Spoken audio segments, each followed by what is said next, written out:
forgotten. A miniature digital camera called a scene cam dangles around his neck and records every sight that passes before his eyes. A digital recorder captures every sound he hears. Every phone call placed through his landline gets tapped, and every piece of paper Bell reads is immediately scanned into his computer. Bell, who is completely bald, often smiling, and wears rectangular glasses and a black turtleneck, calls this process the obsessive achieving lifelong game. All this obsessive recording may seem strange, but that's to the plummeting price of digital storage. The increasing ubiquity of digital sensors and better artificial intelligence to sort through the mess of data we're so constantly collecting, it's becoming easier and easier to capture and remember ever more information from the world around us.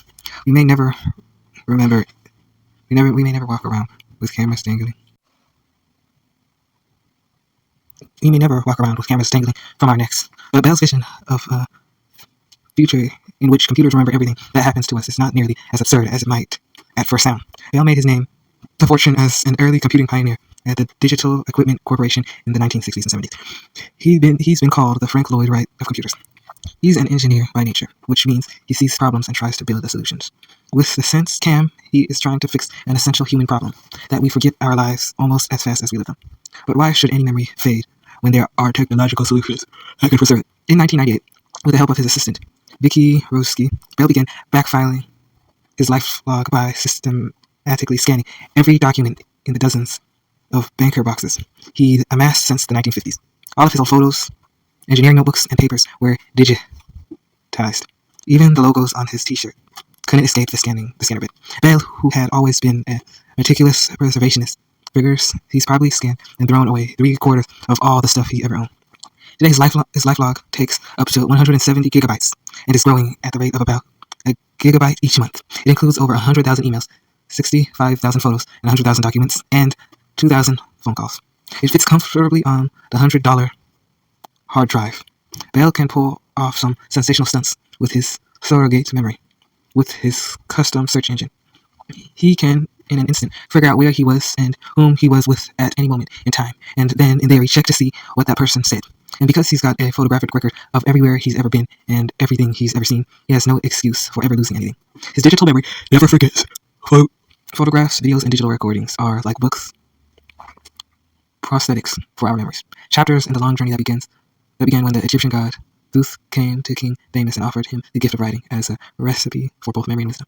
Life logging is the logical next step, maybe even the logical final step, a kind of ridicule ad absurdum in a cultural transformation that has been slowly unfolding for millennia. I wanted to meet Bell and see his external memory at work. His project would seem to offer the ultimate counter-argument to all the effort I was investing in training my internal memory. If we're bound to have computers that never forget, why bother having brains that remember? When I visited his immaculate Microsoft research office overlooking the San Francisco Bay, Bell wanted to show me how he uses his external memory to help him find things that have gone missing in his external memory. Because memories are so essential. Finding the odd misplaced fact is often an act of triangulation. The other day, I was trying to find a house I had looked at online. Bell told me, leaning back in his chair, all I could remember about it is that I was talking to the retailer on the phone at the time. He pulled out a timeline of his life on his computer, found the phone conversation on it, and then immediately pulled up all the websites he was looking at while he was on his phone. I called them information bars. Says Bell, all you need is to remember a hook. The more barbs there are stored in one digital memory, the easier it is to find what you're looking for. Bell has a wealth of external memories at his fingertips. By far, the biggest problem Bell faces is how to avoid the fate, wounds, and S, and keep from drowning into the sea of meaningless trivia. So much of remembering happens at the moment of encoding because we only tend to remember what we pay attention to. But Bell's lifelog pays attention to everything. Don't ever filter and never throw anything away is his motto. Do you ever feel burdened by the sheer volume of memories you're collecting? I asked him. He scoffed at the notion. No way. I feel this is tremendously freeing.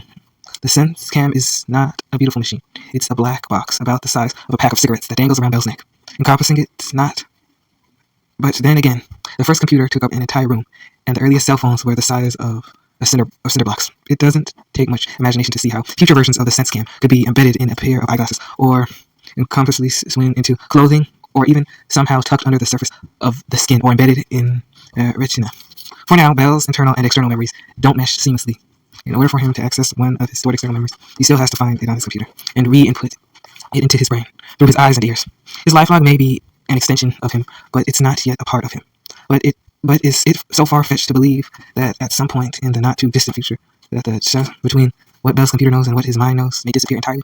Eventually, our brains may be connected directly and seamlessly to our life logs, so that our external memories will function and feel as if they are entirely internal. And of course, they will also be connected to the greatest external memory repository of all, the internet. A surrogate memory that recalls everything and can be accessed as naturally as the memory stored in our neurons. This may sound like science fiction, but already cochlear implants can convert sound waves directly into electrical impulses and channel them into the brainstem, allowing previously deaf people to hear. In fact, they are already been installed in more than 200,000 human heads, and primitive cognitive implants that create a direct interface between the brain and computers have already allowed paraplegics and patients with ALS, Lou Gehrig's disease to control a computer cursor and prosthetic limbs, even a digital voice, simply through the force of thought. These neuroprosthetics, which are still highly experimental and have been implanted in only a handful of patients, essentially wiretap the brain and allow direct communication between man and machine. The next step is a brain-computer interface that lets the mind exchange data directly with a digital memory bank, a project that a few cutting-edge researchers are already working on, and which is bound to become a major area of research in the decades ahead. You don't have to be a reactionary, a fundamentalist, or a Luddite to wonder whether plunging brains into computers and seamlessly merging internal and external memory would ultimately be such a terrific idea. Today's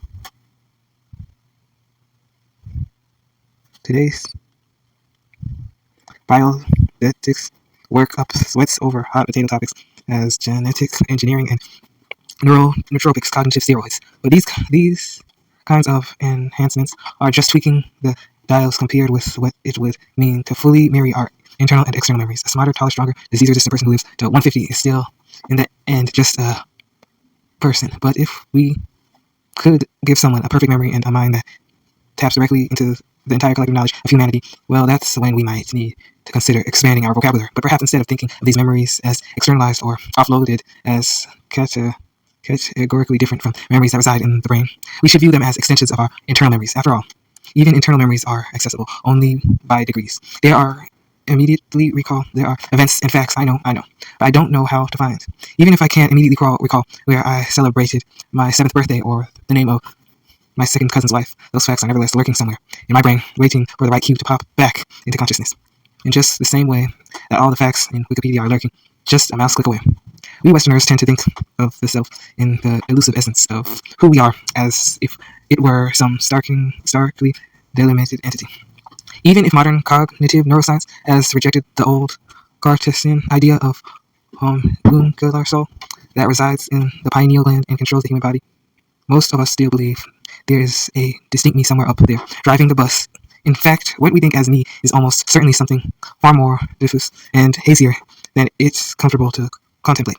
At the least, most people assume that their self could not possibly extend beyond the boundaries of their evidence into books, computers, a life log. But why should that be the case? Our memories, the essence of our selfhood, are actually bound up in a whole lot more than the neurons in our brain. At least as far back as Socrates did tries against writing, our memories have always extended beyond our brains and into other storage containers. Bell's life logging project simply brings the truth into focus.